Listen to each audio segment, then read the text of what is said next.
What's going on with Katy Perry? Chat, what's going on? Katy Perry has been glitching on stage like a broken Dude, what the hell? animatronic at Chuck E. Cheese. Her recent tour.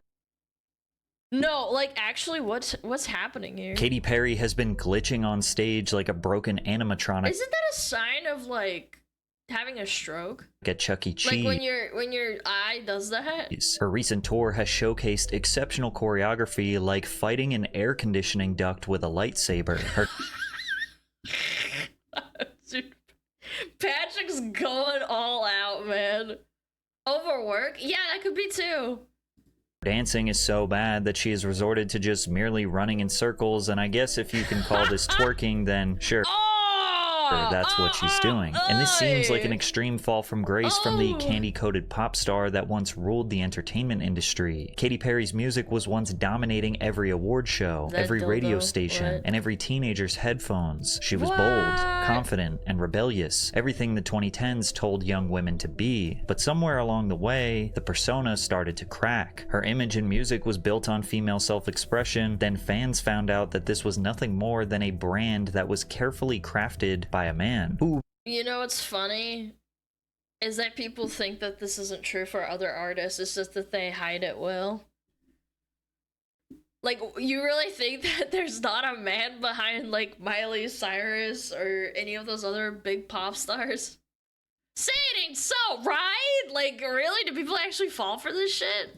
by the way, had some serious SA allegations from another beloved pop star. And Katy did not denounce him. She embraced him, which made fans— Well, yeah, because he's a money-making machine. Yeah. Money over integrity, right? wonder what she truly stands for. Today you will realize that Katy Perry is not just simply being laughed at for a weak performance, her entire manufactured persona is being dismantled, because even from the very beginning, Perry did whatever she could to pander to the masses, starting with her going against her own religious values in hopes of getting a brief moment of universal fame. What? Now I know the whole selling your soul to the devil trope is a long-standing conspiracy in Hollywood, and many people see it as a weak— let me get out my hat. Hold on, chat. Hold on. Where's my hat? There it is.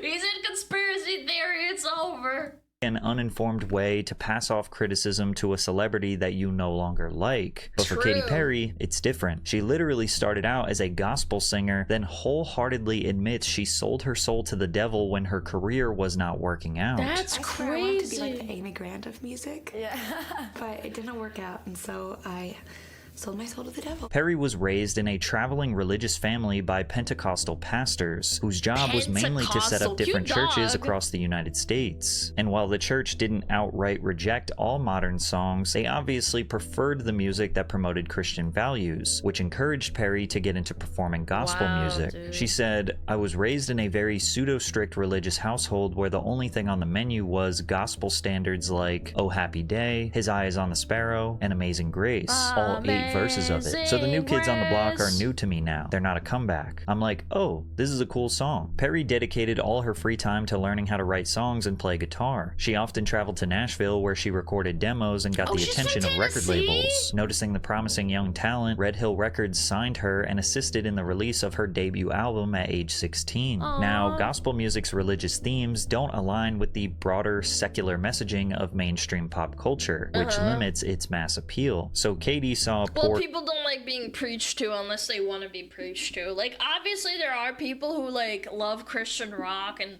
like, other stuff that's religious with religious connotation, but definitely, like, a really small crowd. Commercial success with her debut album, and the label shut down prematurely. From there, she had 2 options. Stay really true to her pretty. values and pursue a gospel Unironically, ironically really pretty. Like, career, what the even frick? though it would likely not result in money or fame, or go against her values and do whatever it took to become a pop sensation. She chose the latter and moved to California, where she admits Where the devil lives, am I right, fellers? that it changed her. Katy successfully rebranded herself when she signed with Capitol Records and released I Kissed a Girl, a provocative pop anthem telling the story of a young woman who experiments with her sexuality. Katy was reasonably It was crazy how this song popped off. I remember just one day, like, it's blasting in the mall all the time. anxious about the song's release, not because she didn't think it would be a success, but because this totally went against her religious values and she wasn't sure how this would affect her family life. Oh my gosh, she's got some crazy eyes right there. Hold on, go back. And zoom in, enhance.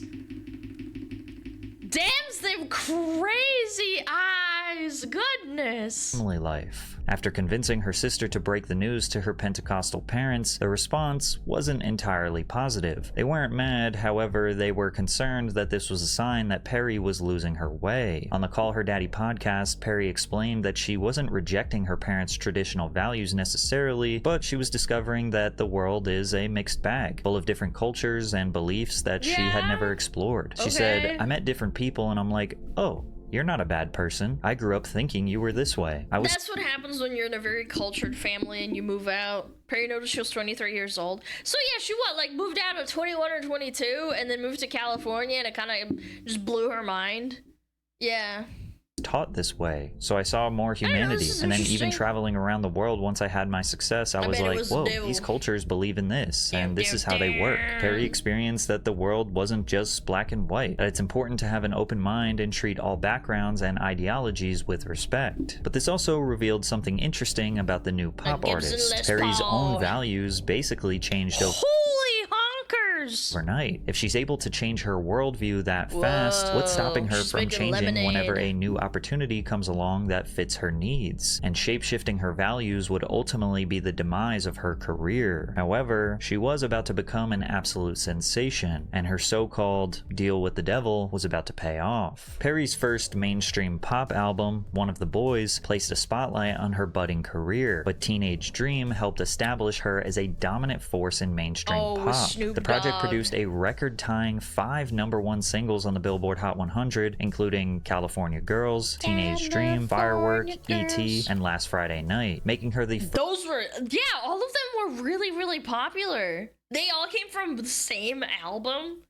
first woman in history to achieve that feat. Her sound seemed meticulously crafted for radio success, thanks in part to her team of talented writers and producers. At the same time, it still felt fresh and original. The album earned Perry 7 Grammy Award nominations, including Album of the Year, Best Pop Vocal Album, and Record of the Year. Teenage Dream did not just top the charts, it became the soundtrack of And then her butt, like, being covered by the cotton candy floss clouds. Oh my god, people went wild for that. whole generation's lives. Her music was being piped into county fairs, amusement parks, restaurants, and anywhere else you could think of. You couldn't walk outside or turn on the radio without hearing her latest hit. And soon, Katy... I remember my friend and I played SingStar, and it was on there because she had like a well-off family, and so she had like the PlayStation 2 and an Xbox, and I remember playing SingStar with her, and it was on there. Face became as recognizable as her voice. She appeared at award shows, made guest appearances on Sesame... Oh my god! Wasn't this episode kind of weird? Like, Elmo was kind of crazy with it. He was trying to rizz her up and shit. Street, The Simpsons, and Saturday Night Live, and embarked on a world tour that earned $59.5 million globally. And all of this success was quickly making her a potential face for women empowerment. In fact, in 2012... That episode was pulled? Wait, really? Elmo, Katy Perry episode pulled. Yeah. Sesame Street pulls Katy Perry after her Elmo duet is too risque from YouTube. Sparked complaints from commenters who thought it was too risque. Yeah, I mean, honestly, it was kind of weird. For, like, for a kid's show, I thought it was a little bit strong. Billboard named Perry as their Woman of the Year. She was celebrated as a girl... Again, I don't care if it's like the honkers are out. It's that the honkers are out on a kid's show. Yeah, I think this is a bit weird. Boss feminist icon simply for being a Yes, successful girl woman who boss! embraced her sexuality on stage. Back then, feminism in pop culture didn't require deep political activism. Being confident, glamorous, and in control of your image was enough. By Yeah. today's standards, this version of feminism is Man, put often those seen honkers as away, surface man. level, lacking the social awareness and advocacy now expected from public figures, which could be why her next album, Prism, contained a little more girl boss undertones, and in some respects, it paid off, showing her growth as an artist while still delivering the kind of catchy, accessible pop music that everyone came to adore. The lead single, Roar, debuted at number 1 on the Billboard Hot 100 and sold millions of copies worldwide, becoming one of her best-selling singles of all time. Other tracks like Unconditionally and Dark Horse still delivered on people's expectations. These tracks weren't just popular, these tracks were inescapable, video helping makes her me think launch of her Tricky. next big project, the Prismatic World I Tour. got The tour psyoped. earned nearly quadruple its Egyptian predecessor, themes. with Mark Sutherland of Rolling Stone reacting to it positively, calling it loud, garish, camp, and never less than uproariously entertaining, and a show to damage retinas and blow Damage minds. Despite retinas! attaining mainstream success just 5 years earlier, Katy Perry's catalog was respectable enough that she was invited to perform Oh, at the this was Super a big Bowl. deal, yeah.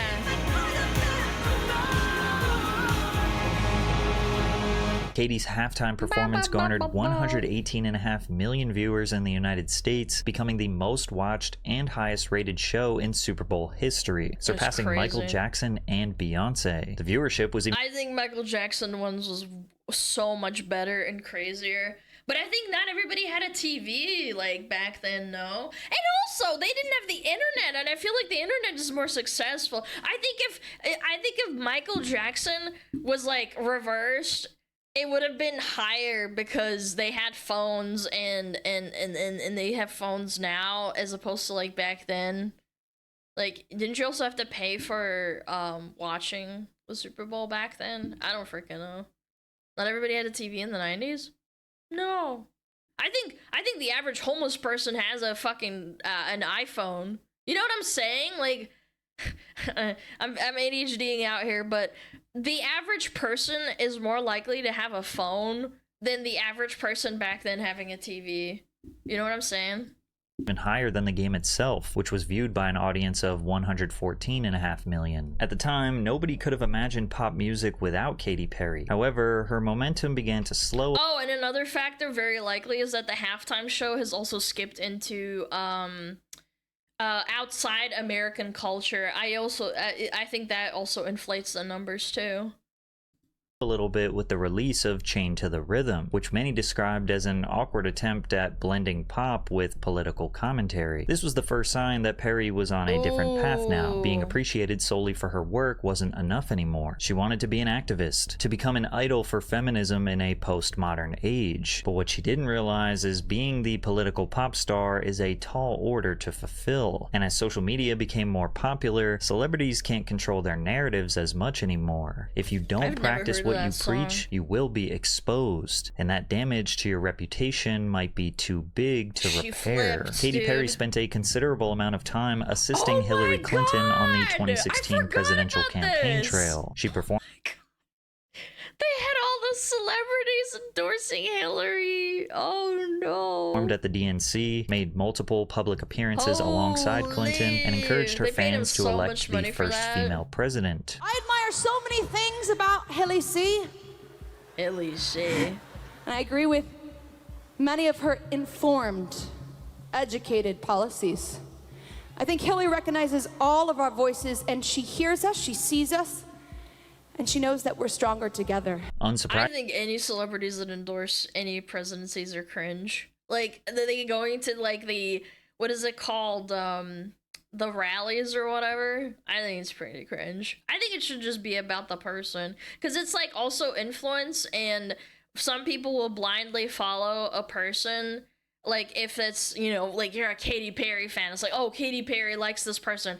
I don't give a fuck what their policies are. It's because Katy Perry likes Hillary Clinton or something like that, or anybody else. I think it's cringe. Surprisingly, her music delved deeper into these political undertones, like these lyrics in That's Chained just to the my Rhythm. take. Are we crazy? Living our lives through a lens? Trapped in our white picket fence? Like ornaments? So comfortable? We're living in a bubble? So comfortable we cannot see the trouble? Suggesting that many people You know what's funny? He says this all in a really monotone voice, but if he tries to sing it, he can get copyright struck.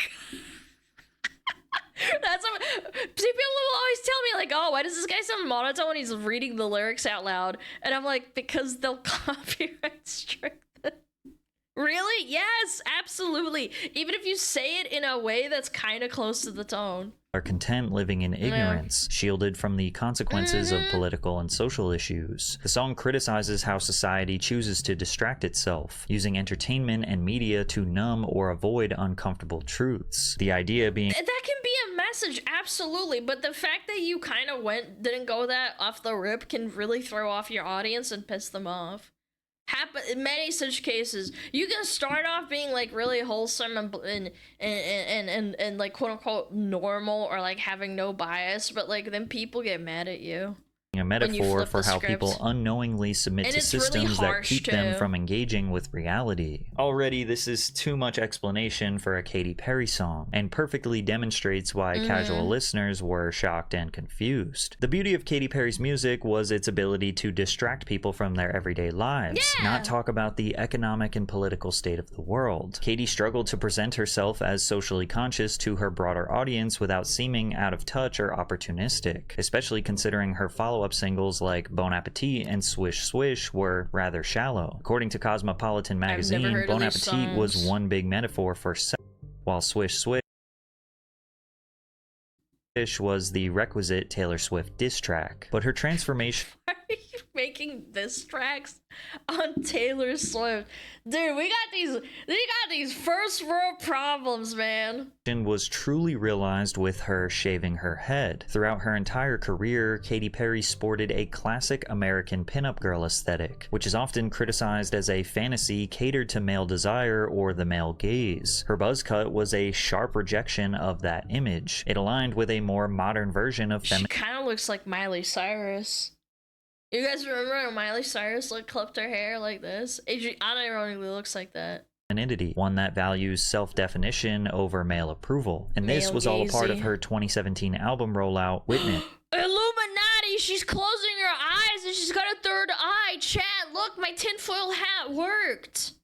which was her lowest performing album Illuminati. commercially and critically agreed upon Oh as my being God. her worst album to date. Perry was now completely concerned. If she was too progressive, she pushed away her larger audience. If she tried going back to her roots, it would also seem outdated and out of touch. It was kind of a damned if she does, damned if she doesn't situation. However, the real reason Katy Perry was having such a difficult time understanding her fan base is because, well, her best music didn't exactly come from her heart. That credit belongs to her True. problematic producer and songwriter Dr. Luke, who is responsible for creating the Katy Perry that fans fell in love with. Oh, did they Katy's part Witness ways? album was missing contributions from Dr. Luke, which What the hell is this? Is this an album cover? Why is there salad and beetroot and radishes and flower petals and mushrooms and cauliflower and asparagus in the back? What does this even mean?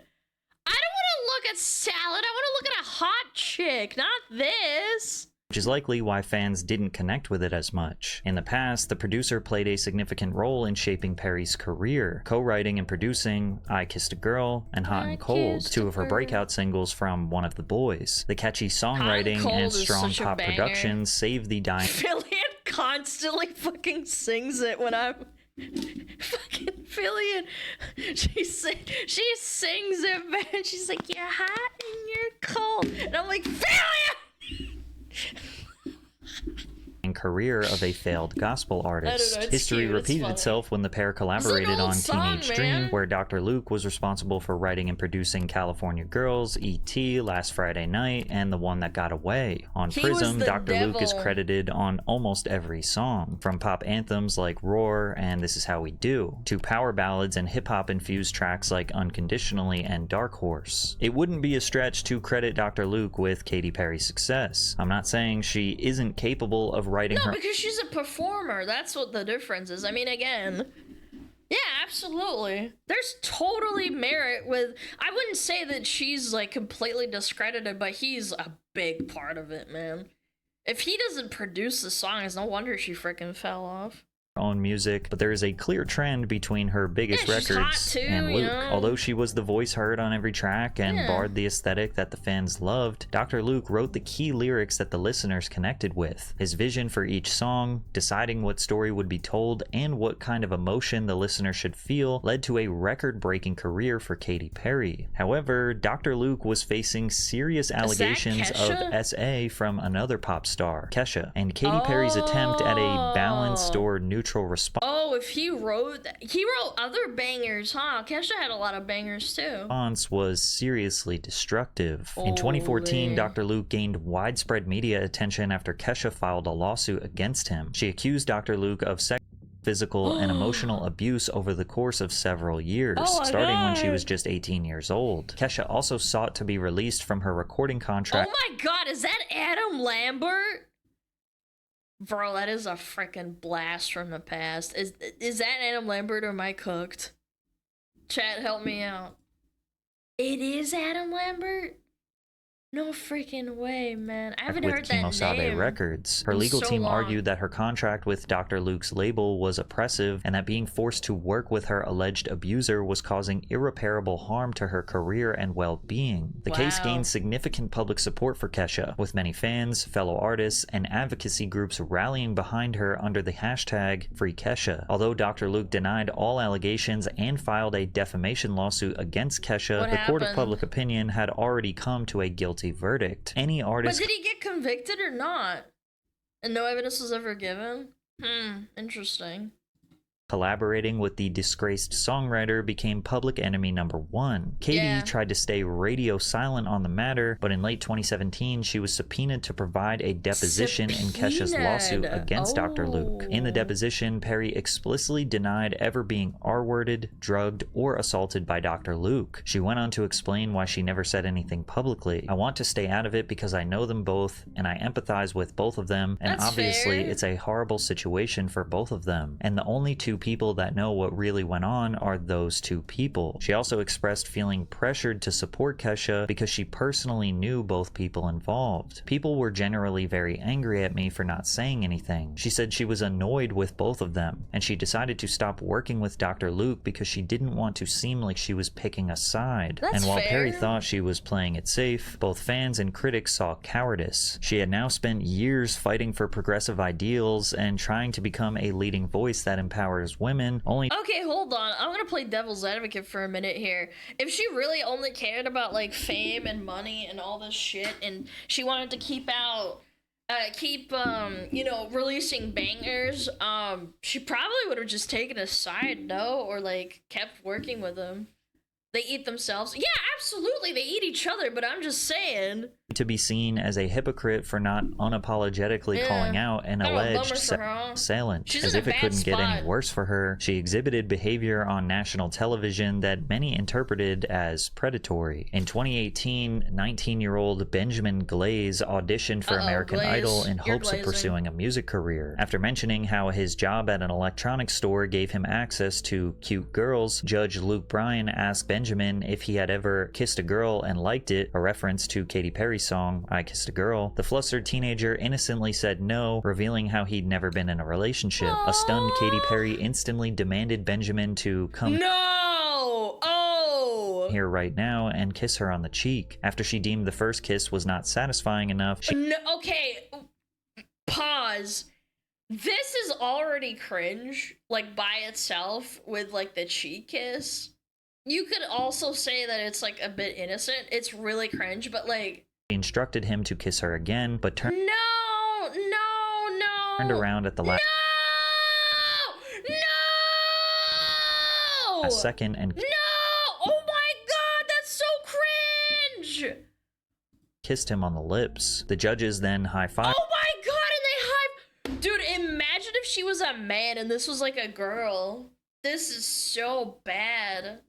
one another, seemingly proud that their co-star deceived a barely legal teen. There was There's an immense amount of backlash, and many people noted that if the genders were reversed, this would be an entirely different situation. And the guy's high-fiving her. However, Benjamin defended Perry, stating that although he was uncomfortable because he wanted his first kiss to be special, he was not complaining about the kiss at all. But don't... I mean, I don't know, man. You could probably say that maybe he was coerced or something. I just think it's weird. I don't know. Spend any energy feeling bad for Benjamin. After all, he was recently arrested for having over 700 images.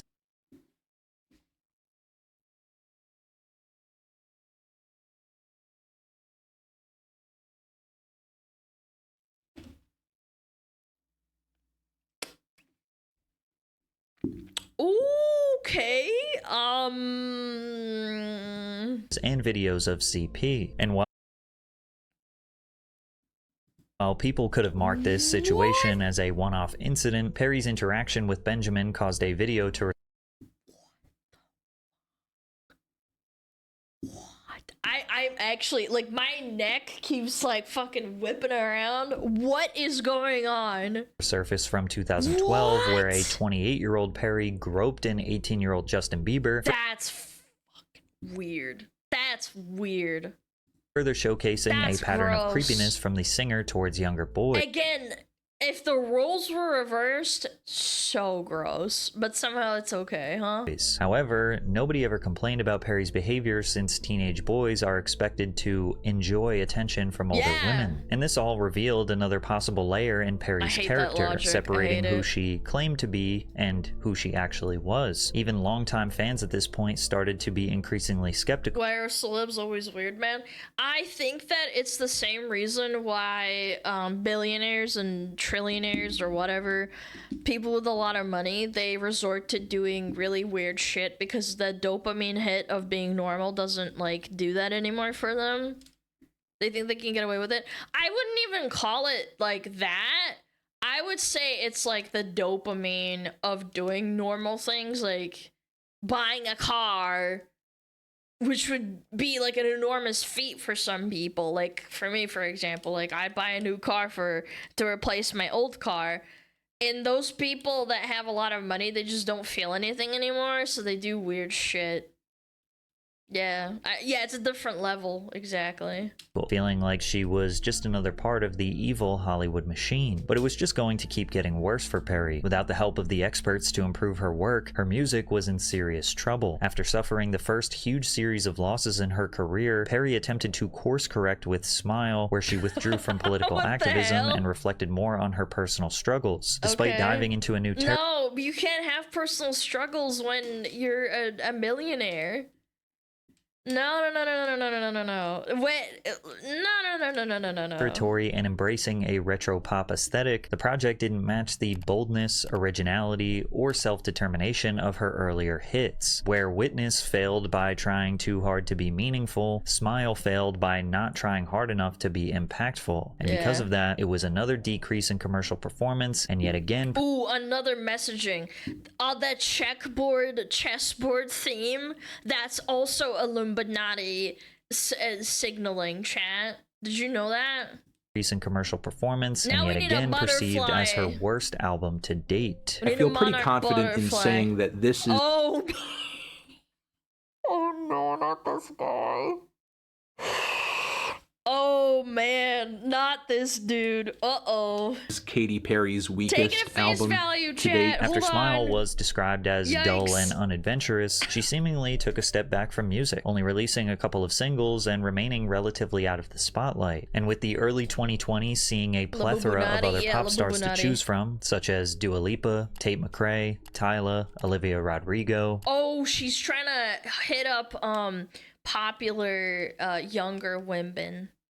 Yeah, these are all young pop stars. Charlie XCX, Chappell Roan, Sabrina Carpenter. Pop music fans just don't need Katy Perry anymore. And while it might have stung to go out on a massive L after Smile, she would have she's an old hag now. Still been considered an undisputed pop legend. But instead, she's making the mistake of trying to compete with the incredible wave of emerging pop stars. And sadly, she's just embarrassing herself. After announcing her exit from the American Idol judges panel, Katy reconnected with the same producers producers who crafted Teenage Dream, in hopes that lightning could strike twice. The team included Max Martin, but it doesn't have the original guy in it, so it's over. Stargate, and controversially, Dr. Luke. These men were tasked with helping breathe new life into her dying career as they attempted to recreate the magic of an album that came out nearly 2 decades ago. Perry's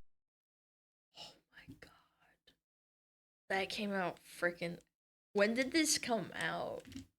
It doesn't feel like 2 decades ago, bro. upcoming album, 143, was described as super high energy and filled with pop and dance pop hits that remind people why Katy Perry is one of the highest selling artists of all time. However, the release of this album's lead single, Woman's World, caused smiles to fade as Perry's attempt to deliver a feminist anthem fell short. What is this? Why are the women at the urinals? And then they're whipping their... What? Perry's take on feminism in 2024 was wildly outdated. It was as if a group of men came up with the idea of what a feminist anthem should look and sound like. That's exactly what happened. Girl boss! You can do it! You go, girl!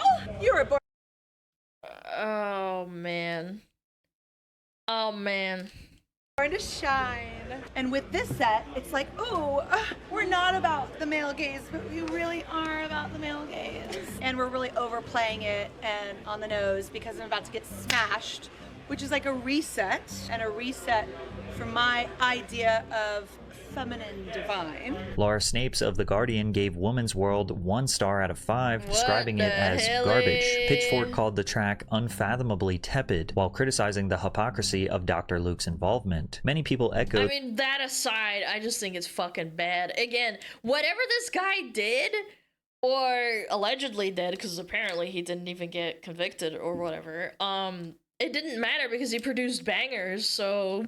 this exact criticism, wondering how Perry could produce a song suggesting she stood beside all women while in the studio with... Wait, how could you try and say that you wanted to go back to your roots of being essentially objectified? Let's be realistic. Teenage Dream and the California Girls was extremely objectifying.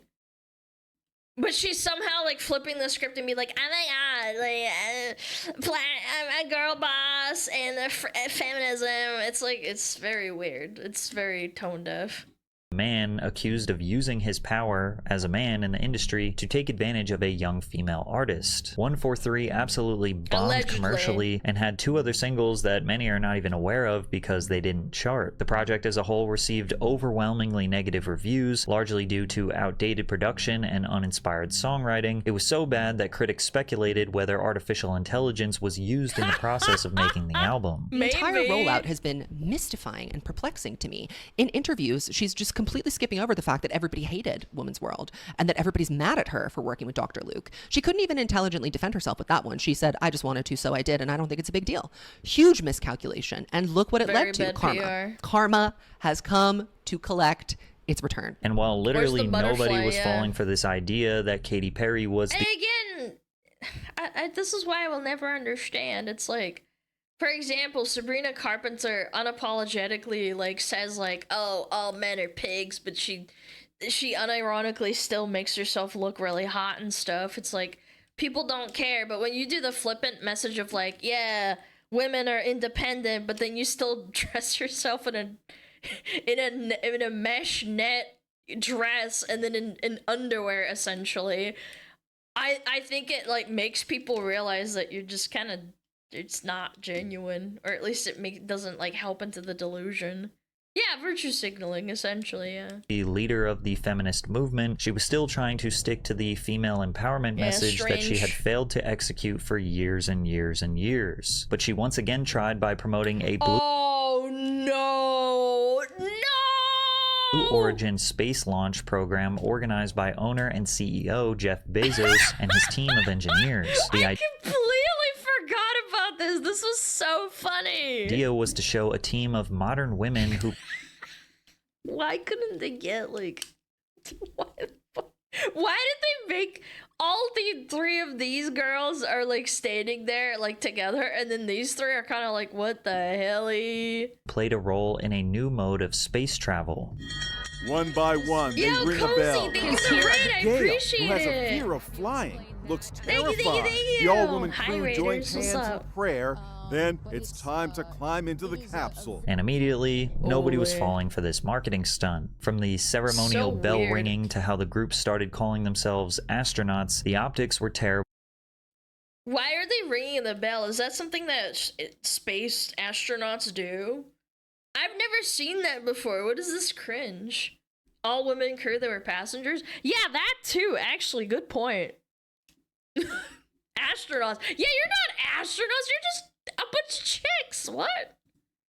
And fans didn't hold back. They aren't crew, they aren't astronauts, they're rich chicks who paid a hefty sum to subsidize Blue Origin. Yep. The first all-female spaceflight was Valentina Tereshkova in 1963. Don't let them erase our history for cringe billionaire PR. The supposed first Real all-female women. astronaut team was like living satire to the average person. They were This only in is so space for a few cringe. minutes, and while they were there, none of them were controlling the machinery to make this possible. It also didn't help that Katy Perry spent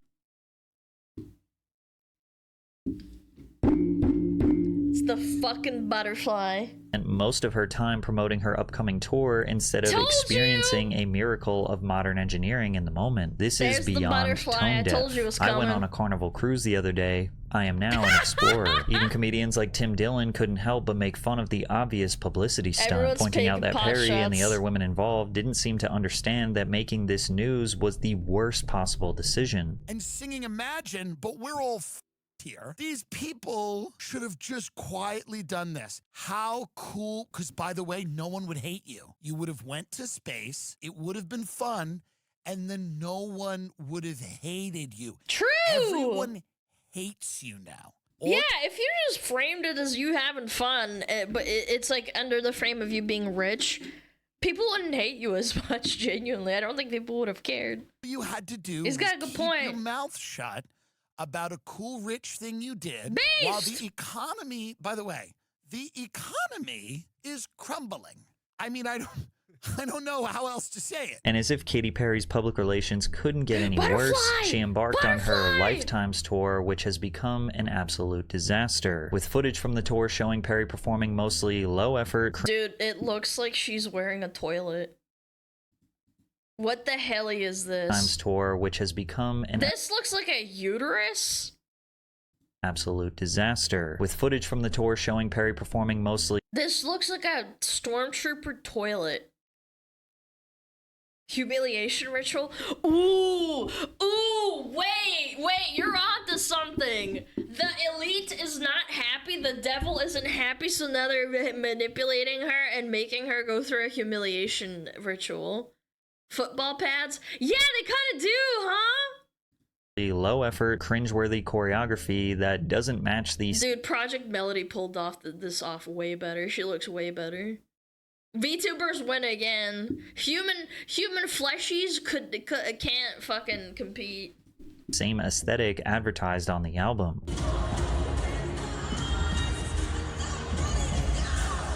Onlookers like Joe Vito commented on Perry's unimpressive Joe Vito. middle school musical level choreography and said that Perry's tour didn't hold a candle to pop artists like Lady Gaga True, and Taylor Lady Gaga's Swift. popped Perry seems off. to be going through some sort of celebrity midlife crisis. You could say an excuse and say, oh, well, Katy Perry's getting old, but Lady Gaga unironically trounces her. Say what you want about Lady Gaga and saying her music's trash and shit, but if you actually watch their choreography, it's kind of crazy. The effort that she still puts in, even though she's like, what, I don't know, like 40? Lady Gaga age. She's 39, yeah, like, she has no excuse, and they both popped off around about the same time, too. Katy Perry age. Yeah, she's 40. Okay, so they're pretty much the same age bracket. Now at 40 years old, she is Yeah. aggressively twerking on stage, falling into There's no splits in excuse. hopes of recapturing her youth. What the hell? Is this the baby cradle? To splits and What is this? Is she sticking her tongue out and cradling? in hopes of Oh no, it's just the strobe lights flashing. Never mind. That was scary. Recapturing her It looked youth. like she was sticking her tongue out. Ah! Ah! Thank you for censoring it! Oh my god! Oh my god! She kind of just looks lost up there. It's like a My cat when she's cleaning herself.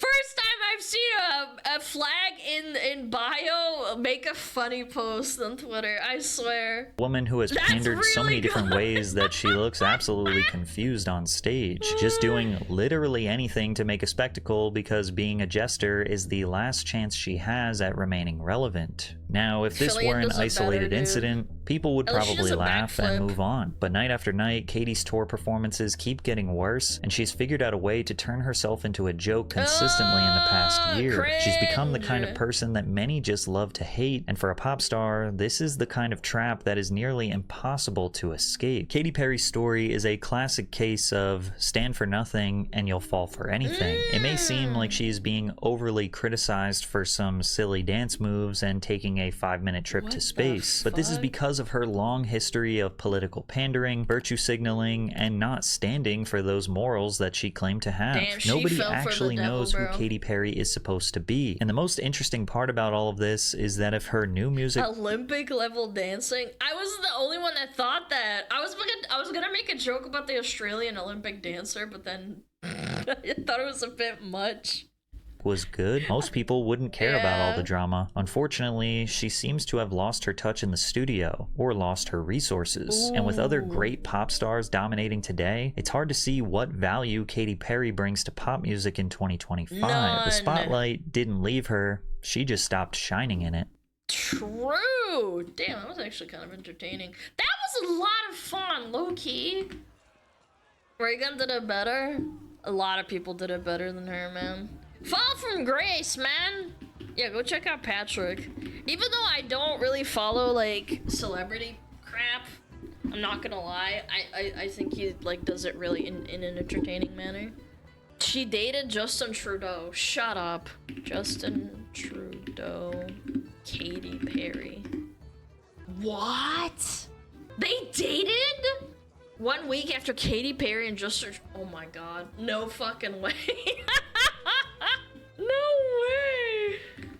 She actually went on a date with him. That's so funny. I thought you guys were bullshitting me, pulling my leg. It's a rumor, very recent. Yeah. I'm reading. It's like a rumor or something.